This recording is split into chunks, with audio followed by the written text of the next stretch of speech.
फिर से आपका स्वागत है और चलिए अब शुरुआत करते हैं एक बड़ी खबर के साथ। आपको बता दें कि यूपी में लॉकडाउन को लेकर एक बदलाव किया गया है और इसी के साथ यूपी में वीकेंड लॉकडाउन में बदलाव किया गया है। बड़ी और अहम खबर इस वक्त आपको बता दें, अब यूपी में 2 दिन के बजाय सिर्फ 1 दिन का लॉकडाउन होगा। यूपी में शनिवार के दिन अब बाजार खुलेंगे और सिर्फ रविवार के दिन लॉकडाउन रखा जाएगा। तो इसी के साथ यूपी में वीकेंड लॉकडाउन को लेकर एक बड़ा बदलाव किया गया और अब उत्तर प्रदेश में 2 दिन के लॉकडाउन के बजाय 1 दिन का लॉकडाउन होगा। सीएम योगी ने रविवार को ही लॉकडाउन रहने का ऐलान किया है और इसी के साथ अब शनिवार को बाजार खोले जाएंगे।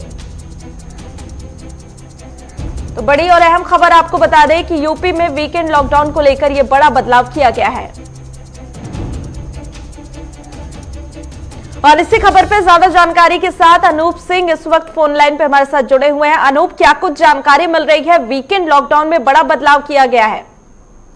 देखिए करिश्मा, उत्तर प्रदेश के योगी आदित्यनाथ लगातार टीम 11 की बैठक कर रहे हैं उत्तर प्रदेश के हालातों को लेकर के। आज सुबह उत्तर प्रदेश में जितने भी टीम 11 के अधिकारी हैं उनके साथ बैठक में एक महत्वपूर्ण मुद्दे पर चर्चा किया कि उत्तर प्रदेश में जो बाजार हैं वो सुबह 9 बजे से खुलेंगे और रात्रि 9 बजे तक बंद रहेंगे। ऐसे में एक और बहुत बड़ा निर्णय लिया है कि साप्ताहिक जो बंदी वो सिर्फ रविवार को ही निर्धारित करने के लिए निर्देश दिए। यानी कहीं न कहीं जो सैटरडे को जो बाजार जो बंद रहते थे उसको लेकर निर्देश दे दिए हैं कि सैटरडे को बाजार खुलेंगे। अब सिर्फ 1 दिन के लिए ही साप्ताहिक बंदी की जाएगी। तो ये बहुत बड़ा निर्णय है। हालांकि उत्तर प्रदेश में जो ऐसे बहुत सारे जो पटरी दुकानदार हैं या फिर वो लोग जो डेली कमाने डेली खाने वाले लोग हैं उनको कहीं न कहीं राहत की सांस मिलेगी। अभी तक 2 दिन सप्ताह में जो बाजार बंद रहते थे जिसमें वो काफी उनको दिक्कतें होती थी। करीब 5 दिन उनकी दुकान खुली रहती थी, लेकिन 2 दिन ऐसे होते थे जिन उनको घर में ही काटने पड़ते थे। जो 5 दिन में कमाया वो 2 दिन में हो सकता, उनकी बहुत सारी समस्याएं थी। लेकिन अब उनके लिए कहीं न कहीं राहत की सांस होगी कि अब सिर्फ 1 दिन यानी रविवार को ही साप्ताहिक बाजार जो बंद रहेगा और उसको करीब बाकी के दिन बाजार जो है वो खुलेंगे और लोगों को आने जाने सामान लेने को भी जो दिक्कतें हो रही थी वो भी फायदा मिलेगा और खासकर जो पटरी दुकानदार हैं उनको विशेष रूप से फायदा मिलेगा। करिश्मा, बिल्कुल अनूप, जिस तरीके से सीएम योगी आदित्यनाथ की तरफ से अनलॉक 4 को लेकर भी गाइडलाइन जारी कर दी गई है, वहीं लगातार उनकी तरफ से कई समीक्षा बैठक भी की जा रही है। कल भी हमने देखा था कि उन्होंने वीडियो कॉन्फ्रेंसिंग के जरिए किस तरीके से बैठक की थी और अलग अलग राज्यों में क्या कुछ हालात चल रहे हैं इसे भी लेकर चर्चा की थी। तो आए दिन देखने को मिल रहा है काफी एक्शन मोड में दिखाई दे रहे हैं सीएम योगी। क्या कुछ राज्य में हालात है इसे लेकर? देखिए बिल्कुल सही बात है। अगर प्रदेश में किसी भी अधिकारी की लापरवाही देखने को मिलती है तो वो स्वतः संज्ञान लेते हैं, उस पर कार्रवाई भी करते हैं। कल जिस समय 5 कालिदास मार्ग से जो मेडिकल कॉलेजों में जो टेस्टिंग लैब का जो लोकार्पण किया उसके बाद उन लोग अपने भाषणों में वो कह रहे थे कि उत्तर प्रदेश में जो स्वास्थ्य व्यवस्था है बहुत अच्छी, उस पर नाराजगी जताते हुए खासकर लखनऊ के मेडिकल कॉलेज, कानपुर के मेडिकल कॉलेज या फिर बनारस के बीएचयू पे नाराजगी जताते हुए कहा कि इनकी जितनी क्षमता थी उससे कम काम कर रहे हैं। तो यानी कहीं न कहीं जिस कोरोना काल में जिस तरीके से सरकार या फिर जो अधिकारी शुरुआती दौर में एकजुट होकर काम कर रहे थे, डॉक्टर्स काम कर रहे थे, अब वो कहीं न कहीं थक चुके हैं। कहीं लापरवाही देखने को मिल रही। यहाँ तक कि जो कोरोना के पीछे जांच का भी बहुत बड़ा एक रैकेट चल रहा था, कहीं उसकी भी कहीं न कहीं खबरें आई थी। पिछले दिनों में पीजीआई की जो फर्जी रिपोर्टें बनाई जा रही थी उसका मुकदमा भी लिखा गया।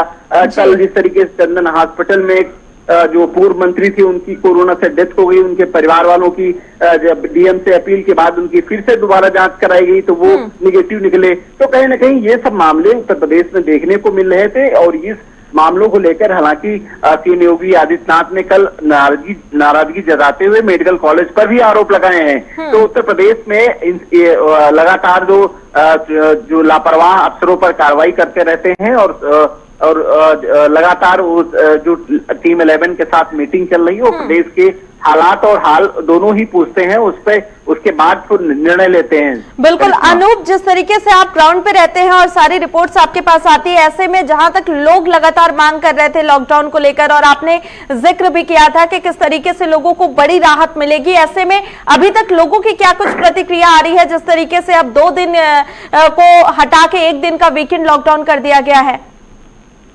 देखिए करिश्मा, लोगों की अगर बात करें तो जिस तरीके से जो सरकारी ऑफिस हैं वो 2 दिन के लिए बंद रहते हैं, चाहे लोक भवन की बात करें या फिर राजभवन की बात करें या फिर जो एनेक्सी की बात करें या फिर विधानसभा की बात करें। बाकी के ऑफिस सारे दिन रविवार के अलावा खुले रहते हैं। तो ऐसे जो उसके अलावा जो प्राइवेट है वो भी बंद रहते थे 2 दिन में, लेकिन अब ऐसी स्थिति नहीं है। यानी कहीं न कहीं जिस तरीके से अभी तक जो आर्थिक स्थिति से भी मामला आ रहा सामने, जिस तरीके से आर्थिक संकट से उत्तर प्रदेश जूझ रहा है, तो एक दिन का और उसको इजाफा हुआ है, एक दिन का और लाभ मिलेगा उस सैटरडे को। अगर बाजार खुले रहेंगे तो कहीं न कहीं जो छोटे दुकानदार हैं या फिर बड़े दुकानदार हैं, खासकर उन दुकानदारों को जो डेली कमाने, जो डेली खाने वाले हैं, उनको ज्यादातर खुशखबरी देखने को मिलेगी, जरूर राहत मिलेगी। ठीक है, बहुत बहुत धन्यवाद अनूप तमाम जानकारी के लिए। तो आपको बता दें कि यूपी में जो वीकेंड लॉकडाउन है उसमें बड़ा बदलाव किया गया है और अब 2 दिन के बजाय 1 दिन का वीकेंड लॉकडाउन होगा यूपी में। इसे लेकर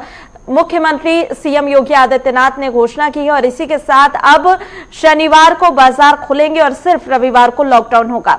बढ़ते आगे और इसी के साथ बात करते हैं अगली खबर को लेकर। आपको बता दें कि बारामूला में सेना को एक बड़ी कामयाबी हाथ लगी है और इसी के साथ बारामूला के उरी में सेना ने जो तमाम आतंकी अड्डे थे उसे ध्वस्त कर दिया है। ये तस्वीरें इस वक्त हम आपको स्क्रीन पे दिखा रहे हैं और इसी के साथ सेना ने कई हथियार भी बरामद किया है और अलग अलग तस्वीर, ये सारे हथियारों की तस्वीरें इस वक्त आप स्क्रीन पे दिखा सकते हैं, जिसमें AK-47 से लेकर तमाम हथियार बरामद किए गए हैं और ग्रेनेड बरामद किए गए हैं। आपको बता दें कि बारामूला के उरी में आतंकियों के अड्डे को सेना ने ध्वस्त किया। एक बड़ी कामयाबी सेना को हासिल हुई और इसमें मैगजीन, ग्रेनेड, पिस्टल और AK-47 भी बरामद किए गए हैं और ये तस्वीरें आप इस वक्त स्क्रीन पे देख सकते हैं कि किस तरीके से जम्मू कश्मीर के बारामूला के उरी में सेना ने सफलता हासिल करते हुए आतंकियों के अड्डे को ध्वस्त किया और वहां पर तमाम जो हथियार थे, ग्रेनेड थे, मैगजीन थी, पिस्टल थे, उससे बरामद किया है।